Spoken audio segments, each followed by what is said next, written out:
Hey everyone, welcome back to Contractor Growth Network. I'm Logan and I'm here today with, again, Chris Livingston. How you guys doing? what's up Chris? Saying it like he's on a like a talk show, like the Love Boat.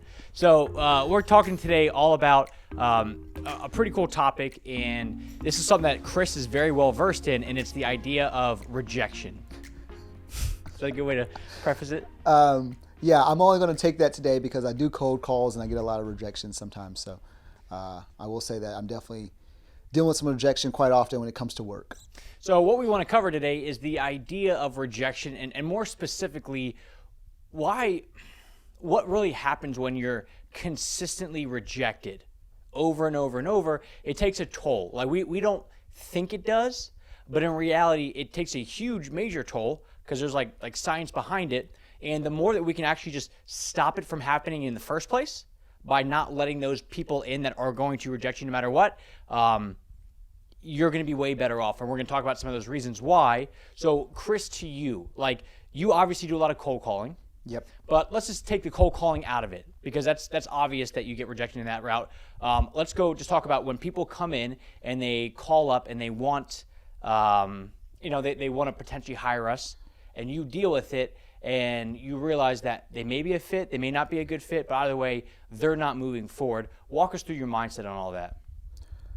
Well, what I recognize is that when you have people that you're dealing with every single day, and you know how valuable you are, and like I had a conversation today where we had someone thanking me for selling to them, which I think is still a very weird concept for someone to thank me for, hey, you sold this to me.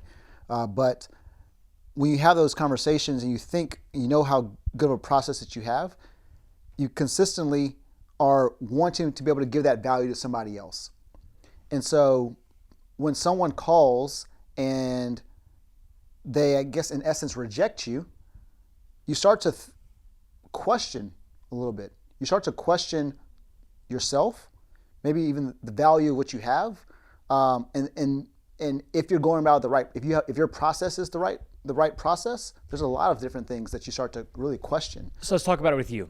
All right, let's say somebody calls you up, you go through everything and you talk to them and they say no. Thanks, but no thanks, or whatever the reason is, they don't move forward. Are you more in line with, are you questioning yourself? Are you questioning the product itself, or are you questioning your process?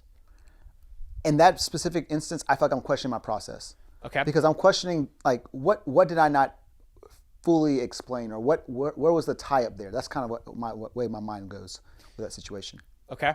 And then how do you handle that? Do you stop and listen to or rewatch the film, like how they would do in the NFL, or are you just taking it with you and moving on? Like, how do you deal with that? It definitely lingers. There's times in which I'm like, I'll run, talk to my girlfriend, talk to you, and like, hey man, this is kind of what happened, and I'm like, what else could I have done? Because especially when it feels like a very good fit, they've explained a problem that we are notorious for solving, and they're like, no, I don't know.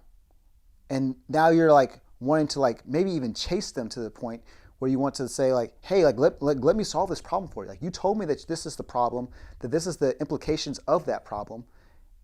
I have the solution for you. It's like that Aflac commercial. It's like Aflac. Oh yeah, where it's just like, what do I do now? And a duck keeps, Yeah, like, I have the answer for you, right? I have the answer for you. And so that rejection, you start to really, well, at least for me, I start to really question, what have I effectively not done? Like, what did I not explain? Is my process, flawed? Because I start to question myself, right? So my process and then myself, and I feel like it trickles down. And then I'm questioning myself, was I in the right space? Did I wake up on the wrong side of the bed? Did I eat my Cheerios this morning? That kind of stuff. And so it definitely, it just lingers longer than I want it to. And then I recognize, sometimes I'll recognize it'll cross over into just outside that call, right? It'll cross over into another call. And that's when I really know it's really affected me. And I don't want to bring up names or anything like that, but we had a call with somebody recently, and they told me, it was a kickoff call, right? And they were like, yeah, I'm here on my kickoff call at the right time, whatever it may be. But they were kind of out of it, and we're like, what's going on? And then they told us straight up, I had a call today that just went horrible. Like this person is just. Oh yeah. I know what you're talking about. Yeah. Now. So like this person is just, and I don't think they'll care if we mention their name. So I'm just going to say, yeah. Yeah, it's up to you. Yeah, we had somebody that just came in, had a call with somebody. They let somebody, like their contractor, they had one of their clients or prospects just like try to shape how they do their process. So they effectively, instead of saying, okay, I'm the homeowner, you're the contractor, I'm going to let you do you and tell me how it is. The homeowner wasn't letting them effectively go through their process, and it frustrated the contractor to the point where when we had a meeting scheduled, like 5 minutes in, they were like, all right, I got to call a timeout. Like, this is what is weighing on my mind. So it got to the point where, if they're willing to do that with us, they're probably then going into the next call where they're effectively saying like, hey, before, it's like, hey, how you doing? Okay, let's cut this. Let me tell you my process. And it's just like you overcorrect on it. So you get to the point where you're no longer quote unquote clean selling. You're not coming in with this, net, the clock's at zero mindset. You're coming in with all this stuff. And I hear people do this like I was talking to you at lunch today. We had, talked to a guy about like a site, like, I don't know, it was like a while ago. And he was like, whoa, this looks just like a GoDaddy site. And, why does yours cost this much money? I'm asked to justify my prices. I need you to justify yours right now. And I'm just like, in my head, I'm like, you are taking like your entire company's history, 10 years of pent-up aggression that you get from people that are frustrating you, and you're trying to now effectively make me the whipping boy for all of the stuff that you had, or the scapegoat, or whatever you want to call it, and you take that with you. Yeah. Now, imagine if before those people call you, and some people are they're just not great people. Yeah. Right? No matter what happens, they always wake up on the wrong side of the bed. They're always woe is me. They always victimize themselves. So when they call a contractor, they're very just nasty as a whole. Very much like, you work for me, you need to earn my business. And I have people that say that to me, and I'm like, well, if you're saying that to me, then you most likely get this in your own life. And how does that make you feel? And you're projecting, right. So when I deal with that, I'm like, I'm not playing this game. Like, hey, if I have to earn if this is how it is and you want me to earn your business, then I don't think we're a good fit, because it doesn't seem like there's a level of trust between the two of us. So let's just push this for a while down the road. So they deal with that, but it's like the bar example, where you go to the bar and you have a bunch of people that you can go up to and try to hit on them and bring them home and stuff, but a lot of times we're scared to even make a move because we don't know if we're going to get rejected or not. So what do? And unless you're Chris Livingston, and this guy is like relentless with just like, not just with the bar, but like with everything. He's pretty fearless. So it's actually like cold calling. Like, do you enjoy cold calling? I don't enjoy it, but you got to do it. Right. Most people are afraid of it. Nobody loves it, but most people shy away from it. And like, we lost a couple sales reps already because they didn't like it, which, I don't blame them for not liking it, but you kind of have to just understand that that's part of the game. Yeah. It's like you said about like the rejection part. Like, if for me it's, and I apologize to my future fiance about this, but she already knows. But for me, it was always a situation where it's like a numbers game, right? So it's like but it didn't have to be a numbers game.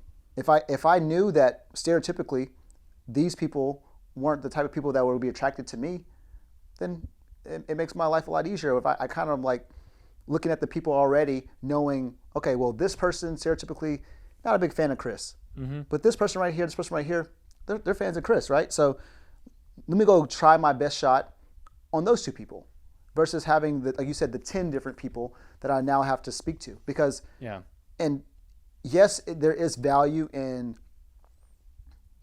being stronger than rejection. There's a lot of value in that, right?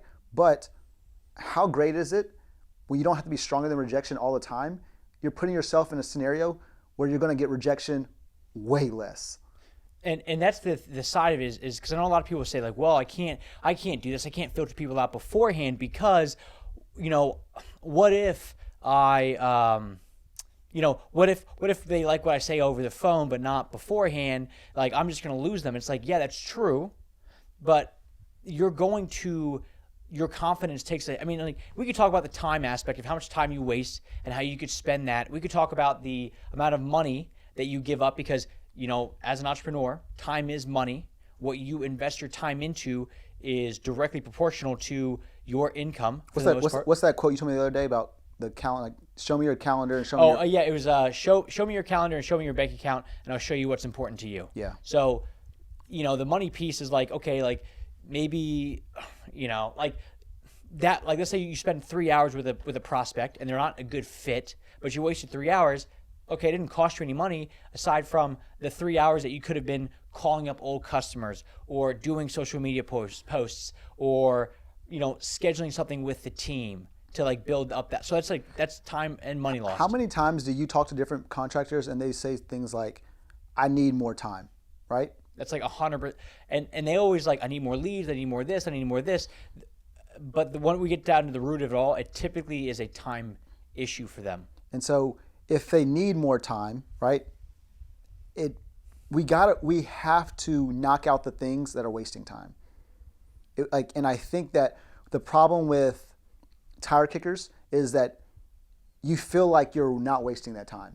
And that's probably the worst part about it. You feel like it's time well spent, but you're wasting a lot of time. And that's probably the reason why it's so detrimental, because it feels good. Because when I'm on a phone call with a person who is not the right fit, at this point, it doesn't feel good anymore. But it used to be, I was on a phone call with somebody. Someone's answering my phone, or someone's listening to this conversation.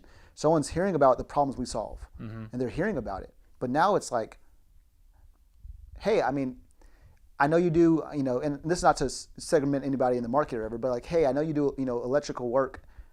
That's not our ideal client. I'd love for you to go over to our website. You can kind of see about what we do, but unfortunately, you just wouldn't be a good fit for us.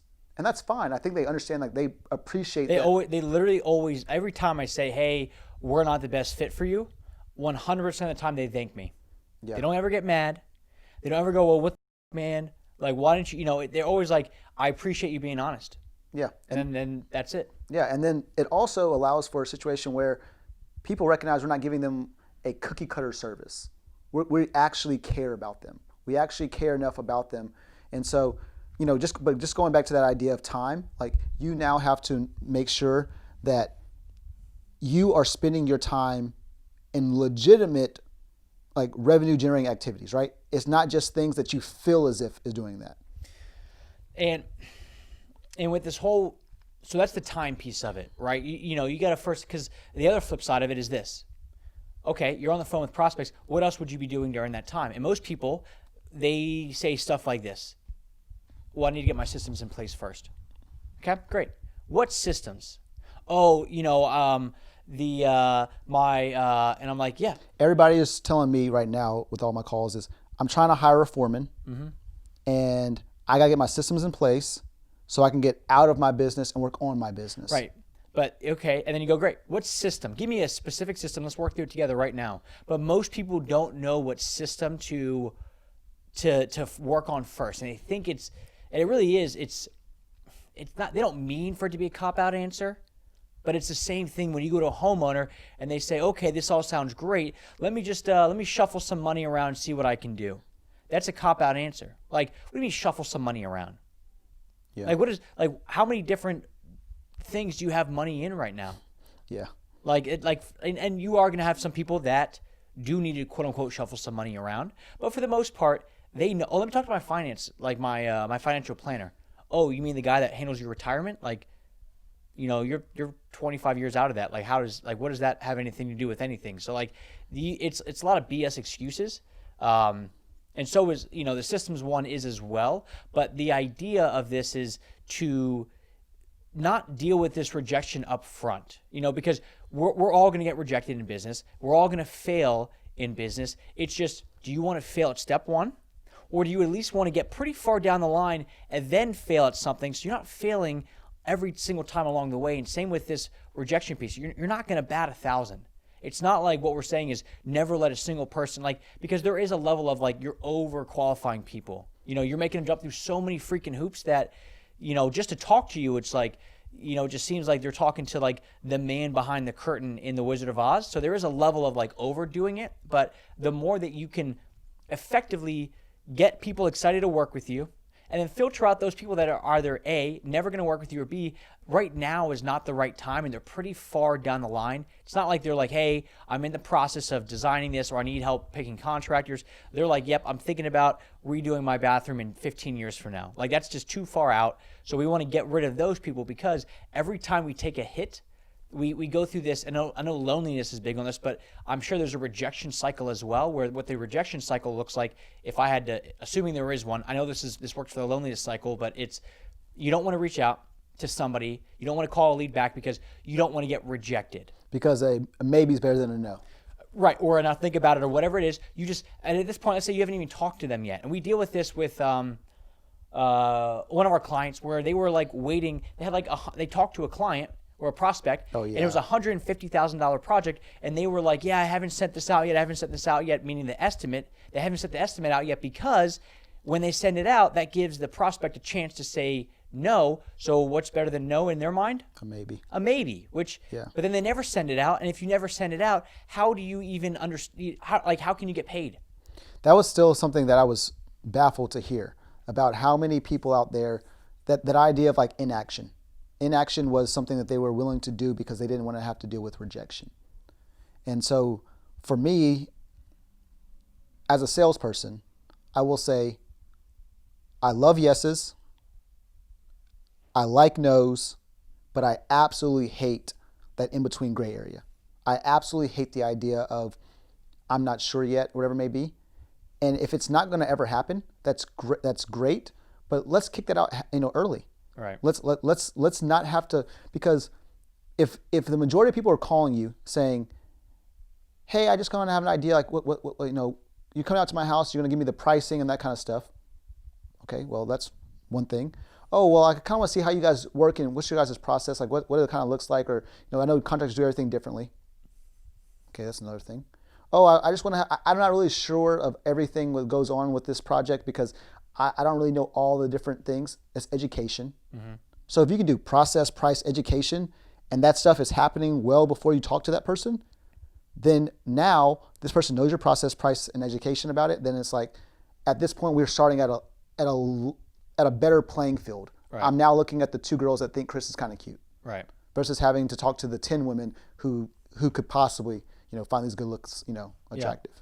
Yeah, because you don't want to walk up and then take your hat off and they see what's going on under the hat. Hey guys, I'm balding. So if there's any Rogaine guys out there looking for a sponsored athlete, let me know. Yeah. So it just looks like a patch of grass that when your dog goes out and pees throughout the yard, it just kind of dies in little spots. Kevin Durant make this popular. And Yeah. So I call Chris LeBron's forehead sometimes. No, but realistically, it's like you're whittling down the amount of people that are going to say no, because we can only take so much rejection. And I talk to some small business owners, not in the contracting space, but in other spaces. And when they're first starting out, they say stuff like, well, I'm not afraid of rejection. Yeah, I'll get rejected all day long. Like, that's cool with me. And I'm like, okay, great. What have you ever gotten rejected on before? And they're like, oh, I've never done it before. I'm like, okay. But it takes a certain person to be a contractor, right? It takes a certain person to be a business owner. Correct. So, correct me if I'm wrong, but most people, when I imagine going to business, because they want that independence. They want to be able to be like not necessarily the top dog, but they want to be able to have the independence. So yeah, the freedom aspect of you want to be able to do what you want to do, not have anybody tell you what to do. Yeah, I mean it's really that aspect. So when you and I talk, and you'll be like, hey, you should do this. I'm like, Chris, and you're like, okay, here's what I would do if I was in your shoes. So it's just it's a reframe, and I know what you're getting at of this, you're telling me essentially what to do, but I don't personally like when there's this unsolicited advice, and sometimes it's cool, but it's I give great unsolicited advice. Yeah, but it's just hey, here's what you should do, and I'm like, okay, if you really think that, go start your own company. Yeah, and and I have to catch myself, because sometimes that's not the way to go, but this is essentially what happens. That mindset, when you get it, when a client calls you up that doesn't want to abide by your rules or your process, you're this. And the thing is, if you do not have your stuff together, you're not unique in any way, your product is just okay, this and that, then the power is in the hands of the homeowner. Yeah, especially if you don't have it defined. If you don't have it defined of why you're unique.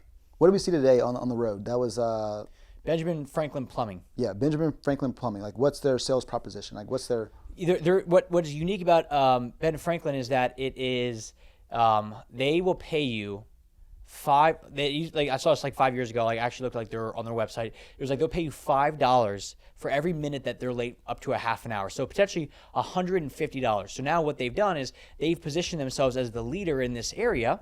So now if we want to work with them because they all in all are going to be a better fit, then we have to play by their rules. Now, it's hard to make rules when you're not the king. yeah. Because nobody's going to listen to you. But in this case, it seems like they're kind of the king, especially if you value somebody being on time. Because we've all dealt with the DirecTVs and oh yeah, I'll be there between 8 a.m. and 8 p.m. Can you be available? And it's like, are you serious? Let's talk about the people who are not king right now. What can they do? Like, and what can they do if they're not king right now?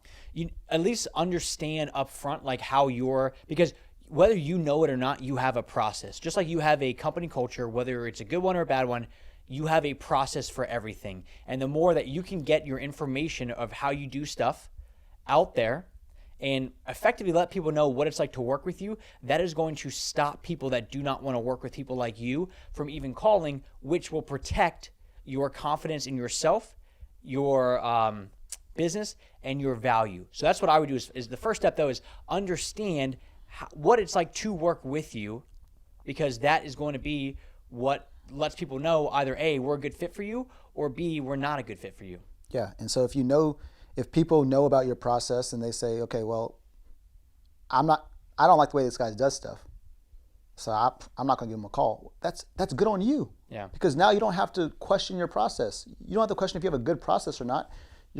Because bad people or bad, non-buyers, right? People who are not a good fit for you don't have any space in your business, but they don't have any space in your bandwidth. Like the boundaries just aren't there where they're going to push your boundaries. And to be candid, like maybe your process does suck and people don't want it, but for the most part, as long as like if you had your service validated, meaning people have hired you for certain things before, then at least somebody will hire you, which means that if one person is willing, other people are probably willing to as well. So the more that you can just kind of streamline everything, but let it be known that this is how we work. And if you don't want that, like that's totally cool. Now here's the problem though, and this is what we'll get, if you're listening to this, we'll probably talk way more about this on the Facebook Live in our group. So if you want access to that, more access to Chris and I, and actually like talk about this stuff, make sure you go on Facebook. It's Common Sense Contracting. We've already done one, and by the time this thing comes out, probably two webinars on this, but more in depth, more of the how-tos and stuff like that. So make sure you guys, go on Facebook and check it out. Definitely, because you can be able to now ask the questions. Yeah. That's my favorite part. How do we do it? But most people they do it wrong, where it almost comes off. I saw somebody one time. They had on their website. They're like, it was just a page that said like, here is what we don't like. Here's how you know you're not a good fit for us. 1, you're picky. 2, it's just, and they literally just like, it just sounded so. It wasn't even like done like in a nice, hey, like we work with people that are more into value than getting the cheapest price. It wasn't that. It was like, if you're cheap, we're not working with you. If you're this, we're not working. And I was just like, who is going to work with you at this point? Because you've literally just like offended everybody, or you made it seem so like exclusive that like this is how we do things, and if you deviate a single because we have a process here. It like what you said. It's what we do is it's not necessarily cookie cutter, but it is a system, and it's very structured, and it's pretty.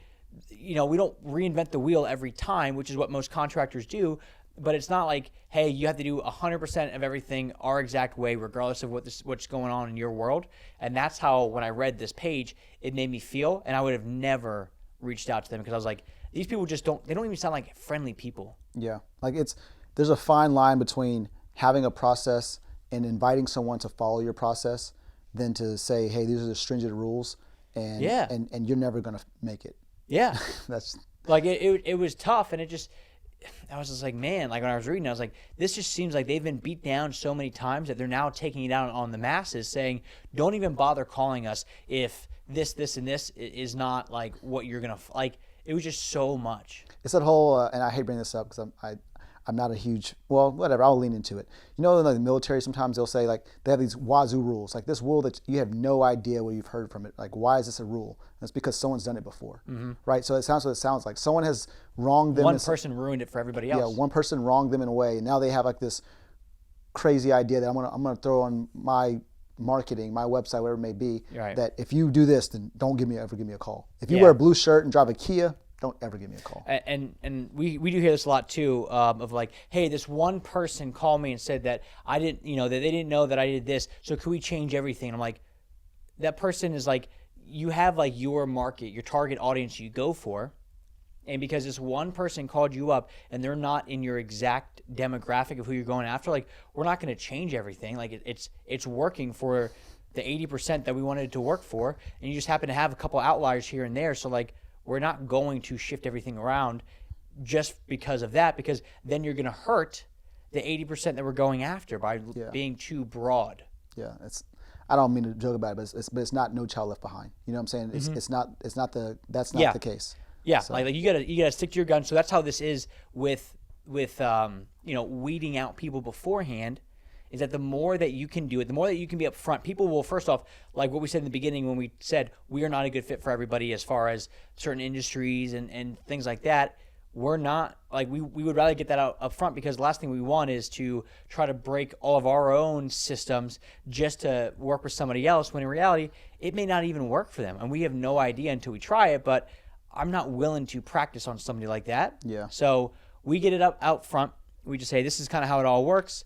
And the more that we can protect our own confidence with everything, like, we know what we got works. We know it works really well. That's why we even have guarantees behind it. So it's like a no-brainer, but we're not going to let it's like Tom, Dick, and Harry like come in and try to like do that, because like we're protective of that stuff. And like, you as a business owner should be as well. And the more people that you let into your world that are not going to be a good fit for you, those are the people that are going to slowly break down your walls. And you think about like the confidence, like I think about like a child. Like, a child has to learn being scared. They have to learn fear. They have to learn pain. And that's like kind of like being an entrepreneur. You had to learn this stuff. You had to get burned to know what it's like to get told, yeah, I'm moving forward with you, and then somebody ghosting you. And you had to get told that, yep, the money's on the way, and then you realize like 3 weeks later that they were lying and they skipped town. Like, you have to learn this stuff, but imagine if you never have to deal with those people again, what is that going to do for the amount of time that you have, the money that you can, reinvest back into the business, and most importantly, the confidence piece of you running your business and talking to prospects. I guess when I hear that, my question to you kind of drives to this. I hear a lot of contractors that say this to me. They lead off with They say these words, that they want to be in a certain space. If they want to be in kitchens and baths, or they want to be in decks, whatever it may be. That's what their bread and butter.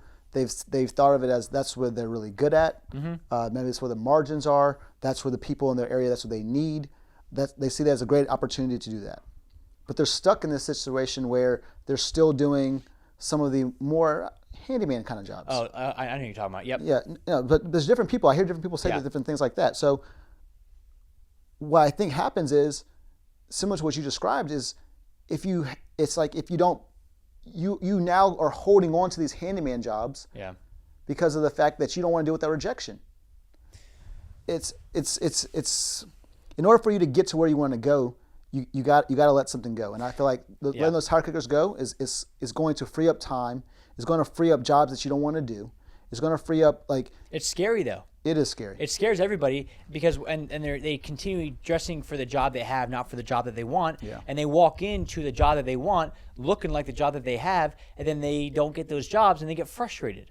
Yeah. But because you can't let this go, because you have this security blanket, your body wants you to stay within your zone. Like the human body is specifically meant to keep you at 98.6 degrees. Yeah, there you go. It's going to keep you at 98.6. It's going to keep you steady Eddie, because that is what we learn, and that's what the human body is meant for. So instead of going against the grain of what makes sense of, to get more work, to get more money, you need more leads. Well, maybe you don't. Yeah. And we know for a fact that you don't, because unless you don't have a single emotion in your body and you're okay with rejection, which not a single person has that I know of, then you need to protect your stuff way more than you think, and just kind of audit, over the next couple weeks, like audit who comes into your world. I know it's wintertime, so it might be a little bit slow, but think about all the people that are coming in. Imagine if just not even everybody, but 50% of the people that you would consider not even closely qualified for you. Imagine if you got rid of those people from even calling you up front, because you're never going to convince them. Or if you are, it's going to take a long time for them to like get on board with you. Imagine if you just could like filter them out up front, what will you spend that extra time on? Yep. If you think about it, if the average call's 5-10 minutes, you talk to 5 people a day, so that's 25 people a week, and only 2 people are a good fit for you, then you wasted 23 times 5.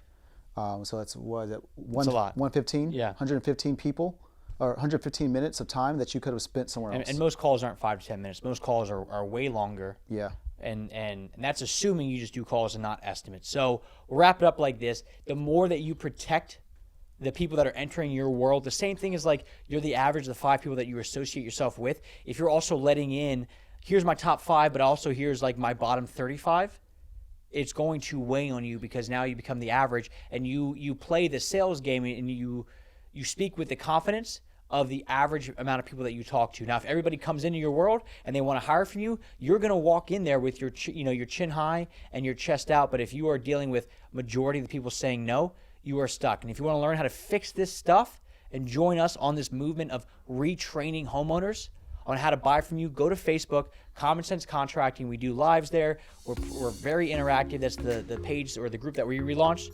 Common Sense Contracting. See you guys. Thank you very much. Thanks, guys.